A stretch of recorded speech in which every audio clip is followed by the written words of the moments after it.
बिस्मिल्लाहिर्रहमानिर्रहीम। थोड़ा सा नीचे करें। आज अडियाला जेल में ट्रायल के दौरान खान साहब से तफसीली बातचीत हुई। खान साहब को मैंने अपना मौक़िफ़ बताया कि ये जो एहतजाज हो रहे हैं ये सही मानों में एहतजाज इनको हम नहीं कह सकते हैं, और लफ्ज़ लूला लंगड़ा एहतजाज का मैंने इस्तेमाल किया। हमारे तमाम लीडरशिप उस वक़्त मौजूद थी और मैंने कहा कि एहतजाज के लिए स्ट्रेटजी नहीं थी। अपने तई वज़ीर आला खैबर पख्तूनख्वा अली अमीन खान ने तने तनहा ये मोरके सर किए, कोशिशें की, 70-80 हज़ार लोगों को डी चौक लाया, पिंडी, सवाबी, संगजानी और दीगर मकामात पे जलसे जलूस किए। लेकिन जो एहतजाज के लिए स्ट्रेटजी होती है, और सबसे बढ़ के कि क्यों कर पाकिस्तानी को हम कैसे कायल करें कि आपका निकलना ज़रूरी है। ये 50,000 1 लाख लोग निकलने से शायद ऐसे नताइज हमें नहीं मिल रहे हैं जब तक कि पूरा पाकिस्तान ये न चाहे कि हम निकलें, और इसके लिए ज़रूरी है कि पाकिस्तानियों को कायल करें कि आपके निकलना क्या मानी रखता है और पाकिस्तान को क्यों ज़रूरत है। बहरहाल बहुत सारी गुफ्तगू शुनीद के बाद खान साहब ने कुछ हिदायत दी हैं जो मेरा ख्याल है सलमान अकरम राजा साहब के लिए बेहतर होगा कि वो मुनासिब समझेंगे तो आपके साथ शेयर करेंगे। एहतजाज के हवाले से कुछ फैसले हुए हैं। दूसरी भी बात, खान साहब ने आज मैंने उनसे ये पूछा कि मौलाना साहब के हवाले से क्या मौक़िफ़ है, क्योंकि आईनी तरमीम में तो साथ दिया उन्होंने हुकूमत का, और अब नई आईनी तरमीम भी आ रही है और मौलाना साहब की तायद के बगैर तो ये मुमकिन ही नहीं है। तो इस दौरान हमारे एक साथी ने खान साहब को कहा कि मौलाना साहब का ये कारनामा है कि उन्होंने मिलिट्री कोर्ट जो बन रहे थे आईन के तहत सनसेट क्लास समेत, वो उनकी वजह से न बन सके, जिस पे खान साहब का कहना था कि मिलिट्री कोर्ट से कोई मुझे ये न डराए। उन्होंने कहा अगर कोई मुझे बेचना चाहता है तो मैं मिलिट्री कोर्ट भी जाने को तैयार हूं, पाकिस्तानियों के लिए हर अजीमत उठाने को तैयार हूं। खान साहब ने पार्टी के अंदरूनी मामलात, ILF के मामलात पर भी गुफ्तगू शुनीद की। जितने वर्कर्स गिरफ्तार हुए, मार खाई, उनको खिराज तहसीन पेश किया और हिदायत दी कि इनके केसेस में भरपूर दिलचस्पी ली जाए। साथ में खान साहब को ये भी बताया गया कि ये जितने लोग हैं गिरफ्तार शुदगान, इनकी जमानतों के और इनके बूदोबाश के अखराजात जो हैं वो अली अमीन खान बर्दाश्त कर रहे हैं।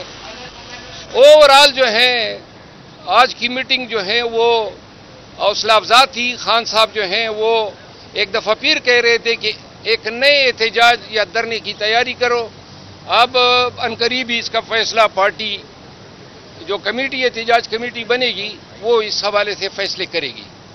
बहुत शुक्रिया। कोई बात अगर है साहब ये बताइएगा, जो एहतजाजी कमेटी बन रही है उसमें आपका क्या किरदार होगा? उसमें चूंकि मैं किसी और कमेटी में तो हूँ ही नहीं, ना मुझे पार्टी के मामलात का कोई इल्म रहता है, और आज खान साहब ने कहा भी तो मैंने कहा मैं चूंकि बहुत सारे कमेटीज़ में किसी भी कमेटी में नहीं हूँ, तो मैं एहतजाज कमेटी का हिस्सा हूँगा, और हम चंद टीयर की लीडरशिप होगी, यानी पहले कौन निकालेगा, एक गिरफ्तार होता है तो दूसरा कौन होगा, तीसरा कौन होगा। हम बड़ी स्ट्रेटजी से जो वर्कर गिरफ्तार होंगे उनको फोकल पर्सन बताएंगे, क्या तरीक़ाकार होगा। सर्दी भी आ रही है, लिहाजा मौसम के हिसाब से जो है तैयारी करेंगे।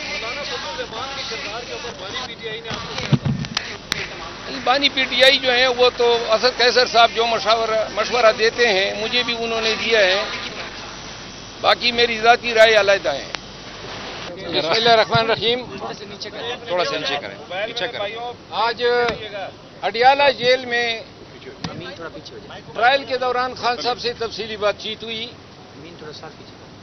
खान साहब को मैंने अपना मौक़िफ़ बताया कि ये जो एहतजाज हो रहे हैं ये सही मानों में एहतजाज इनको हम नहीं कह सकते हैं, और लफ्ज़ लूला लंगड़ा एहतजाज का मैंने इस्तेमाल किया।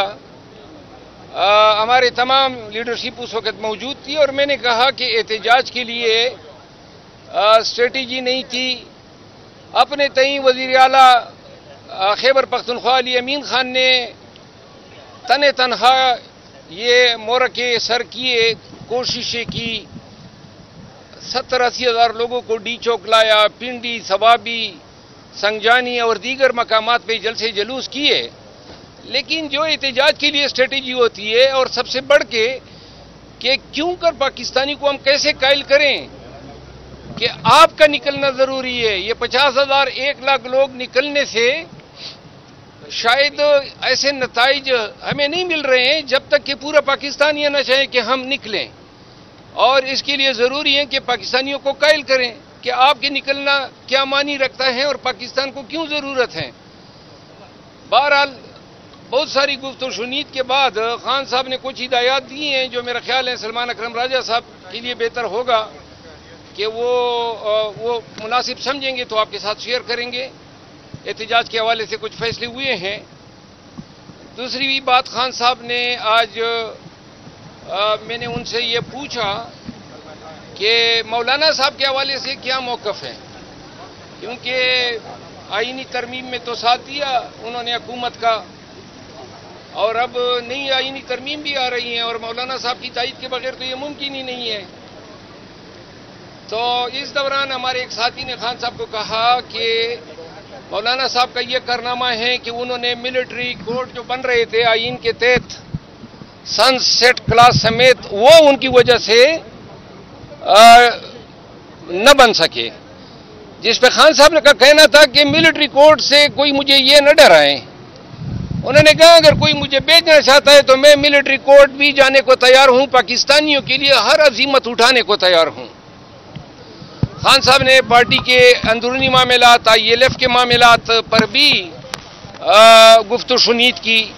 جتنے ورکرز گرفتار ہوئے، مارک آئی، ان کو خراج تحسین پیش کیا اور ہدایات دی کہ ان کے کیسز میں بھرپور دلچسپی لی جائے.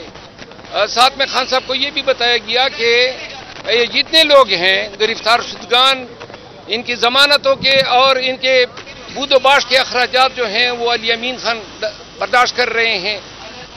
اوورآل جو ہیں آج کی میٹنگ جو ہے وہ حوصلہ افزا تھی. خان صاحب جو ہیں وہ ایک دفعہ پھر کہہ رہے تھے کہ ایک نئے احتجاج یا دھرنے کی تیاری کرو. اب عنقریب ہی اس کا فیصلہ پارٹی جو کمیٹی احتجاج کمیٹی بنے گی وہ اس حوالے سے فیصلے کرے گی.